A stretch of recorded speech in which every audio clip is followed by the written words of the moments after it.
शिव पुराण में वर्णित 12 ज्योतिर्लिंगों की कथा। शिव पुराण हिंदू धर्म का एक प्रमुख ग्रंथ है जिसमें भगवान शिव की महिमा, उनके स्वरूप, अवतारों, विवाह लीला और विशेष रूप से 12 ज्योतिर्लिंगों की कथा अत्यंत विस्तार से वर्णित है। 12 ज्योतिर्लिंग वे दिव्य स्थान हैं जहां स्वयं शिवजी ने प्रकट होकर अपनी शक्ति को स्थिर किया। यह कथा केवल धार्मिक नहीं बल्कि आध्यात्मिक, ऐतिहासिक और रहस्यपूर्ण भाव से भी जुड़ी है।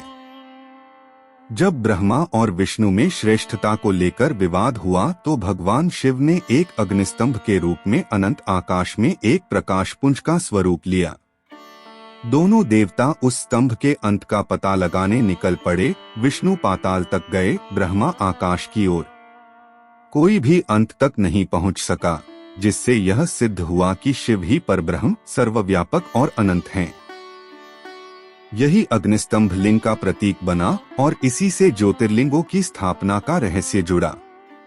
शिवपुराण में जिन 12 ज्योतिर्लिंगों का उल्लेख आता है वे देश के विभिन्न भागों में स्थित हैं, पर हर एक की उत्पत्ति और प्रकट होने की कथा अद्वितीय है। प्रथम ज्योतिर्लिंग श्री सोमनाथ है, जो गुजरात के सौराष्ट्र में स्थित है। इस स्थान की कथा प्रजापति दक्ष की पुत्री और चंद्रमा की पत्नी रोहिणी से जुड़ी है। चंद्रमा ने रोहिणी को अत्यधिक स्नेह देना आरंभ किया और अन्य पत्नियों की उपेक्षा करने लगे। क्रोधित होकर दक्ष ने उन्हें क्षीण होने का शाप दिया। सभी देवताओं की विनती पर शिव ने उन्हें शाप से मुक्ति दी और वहीं स्वयं ज्योतिर्लिंग के रूप में प्रकट हुए। इस स्थान का नाम सोमनाथ पड़ा क्योंकि चंद्र सोम ने यहाँ शिव की आराधना की थी। दूसरा ज्योतिर्लिंग श्री मल्लिकार्जुन है, जो आंध्र प्रदेश के श्रीशैल पर्वत पर स्थित है। इसकी कथा शिव और पार्वती के पुत्र कार्तिकेय और गणेश से जुड़ी है।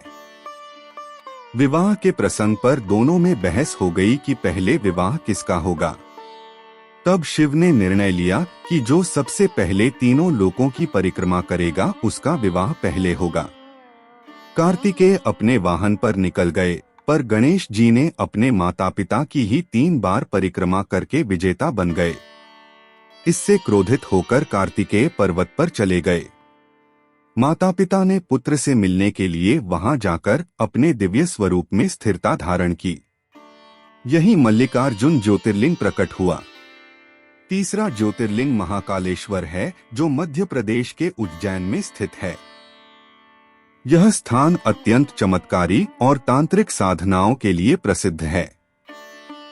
एक बार अवंतिका नगरी पर राक्षसों का अत्याचार बढ़ गया था। भक्तव्रत नामक ब्राह्मण की कठोर तपस्या से प्रसन्न होकर भगवान शिव स्वयं वहां प्रकट हुए और राक्षसों का संहार कर वहीं ज्योतिर्लिंग के रूप में स्थापित हुए। यह एकमात्र लिंग है जो दक्षिण मुखी है और इसकी महिमा है कि मृत्यु के उपरांत भी जीव मोक्ष को प्राप्त करता है। चौथा ज्योतिर्लिंग ओंकारेश्वर है, जो नर्मदा नदी के मध्य स्थित मंधाता पर्वत पर स्थित है। कहा जाता है कि विंध्याचल पर्वत ने भगवान शिव की घोर तपस्या की। उनकी तपस्या से प्रसन्न होकर शिवजी ने यहाँ प्रकट होकर उन्हें दर्शन दिए। वहीं ओंकारेश्वर और अमलेश्वर के 2 लिंग प्रकट हुए। यह भी कहा जाता है कि यहाँ शिव के स्वरूप के कारण इसका नाम ओंकारेश्वर पड़ा। 5वां ज्योतिर्लिंग केदारनाथ है, जो उत्तराखंड की हिमालयी पर्वत श्रृंखला में स्थित है। इसकी कथा महाभारत काल से जुड़ी है। पांडवों ने अपने कौरव भाइयों के वध के पश्चात प्रायश्चित हेतु शिव की शरण ली। शिव उनसे रुष्ट थे और गुप्त रूप में केदार में जाकर छुप गए। जब पांडव वहां पहुंचे तो शिव ने भैंसे का रूप धारण कर लिया। भीम ने उन्हें पहचान लिया और पकड़ने का प्रयास किया। तब शिव भूमि में समा गए। उनका पृष्ठभाग प्रकट हुआ, जो केदारनाथ के रूप में पूजित है। छठा ज्योतिर्लिंग भीमाशंकर महाराष्ट्र के सह्याद्री पर्वत पर स्थित है। कथा है कि राक्षस भीम ने पृथ्वी पर अत्याचार बढ़ा दिए थे। उनकी मां ने शिव की आराधना कर पुत्र को अजेयता का वर प्राप्त कराया। पर जब भीम ने अत्याचार की सीमाएं पार कर दी तब भगवान शिव ने वहां प्रकट होकर उसका वध किया और वहीं पर स्वयं ज्योतिर्लिंग के रूप में स्थापित हुए। यहाँ शिव का रूप अत्यंत उग्र और जागृत बताया गया है। 7वां ज्योतिर्लिंग काशी विश्वनाथ है, जो वाराणसी में स्थित है। काशी नगरी को भगवान शिव की प्रिय नगरी कहा गया है। यह ऐसा स्थान है जहां मृत्यु भी मुक्ति का द्वार बनती है। एक समय ब्रह्मा और विष्णु के बीच विवाद के कारण शिवजी ने काशी में लिंग रूप में प्रकट होकर बताया कि यह स्थान स्वयं शिव के त्रिशूल पर टिका है। इस कारण यहाँ प्रलय का भी प्रभाव नहीं होता।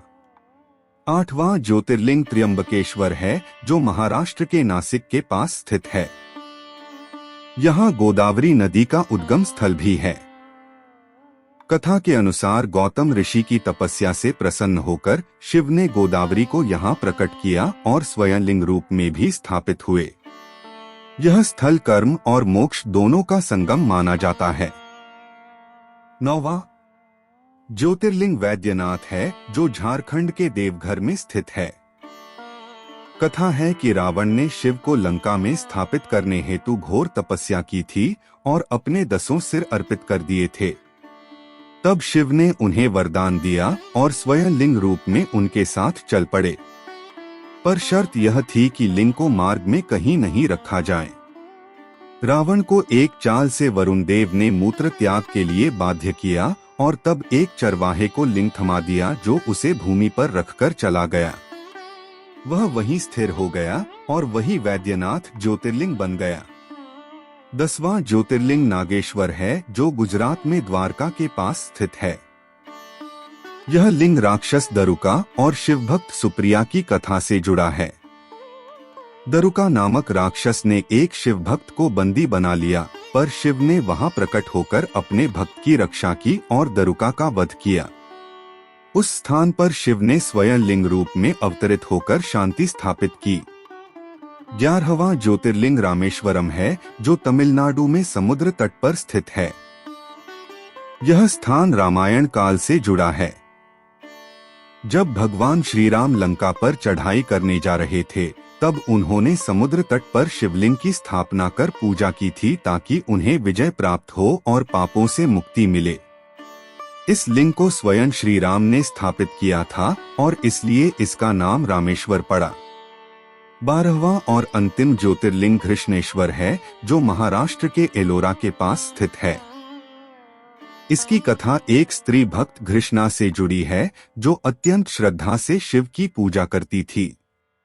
उसकी भक्ति से प्रसन्न होकर भगवान शिव ने वहां प्रकट होकर उसे वरदान दिया और कहा कि वह वहीं निवास करेंगे। उसी से इस स्थान का नाम घृष्णेश्वर पड़ा। इन 12 ज्योतिर्लिंगों की कथा न केवल शिव की लीला को दर्शाती है, बल्कि यह भी बताती है कि शिव अपने भक्तों की पुकार पर कैसे प्रकट होते हैं। हर एक स्थान की अपनी आध्यात्मिक ऊर्जा, इतिहास और विशेषता है। कोई पर्वत पर स्थित है, कोई नदी के बीच, कोई पौराणिक युद्धों की स्मृति में, तो कोई भक्त की तपस्या के परिणाम स्वरूप। शिव पुराण में यह भी वर्णित है कि जो भक्त इन 12 ज्योतिर्लिंगों के दर्शन करता है, उसे सभी पापों से मुक्ति मिलती है और मोक्ष प्राप्त होता है।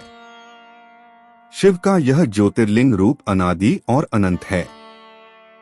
वे कहीं सीमित नहीं हैं, पर भक्तों की भावना से बंधकर उन्होंने इन स्थानों पर अपनी उपस्थिति स्थापित की है। यही कारण है कि आज भी करोड़ों श्रद्धालु इन तीर्थों की यात्रा करते हैं, उनमें शक्ति का अनुभव करते हैं और अपने जीवन को धन्य मानते हैं। शिव पुराण के अनुसार इन लिंगों की महिमा का वर्णन करना स्वयं देवताओं के लिए भी कठिन है।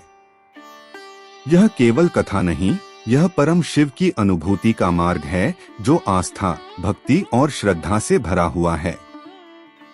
जब कोई भक्त इन लिंगों की कथा को श्रद्धापूर्वक सुनता है या पढ़ता है, तब वह स्वयं भी शिव की कृपा का पात्र बन जाता है। यही शिव पुराण की शक्ति और ज्योतिर्लिंगों की दिव्यता है।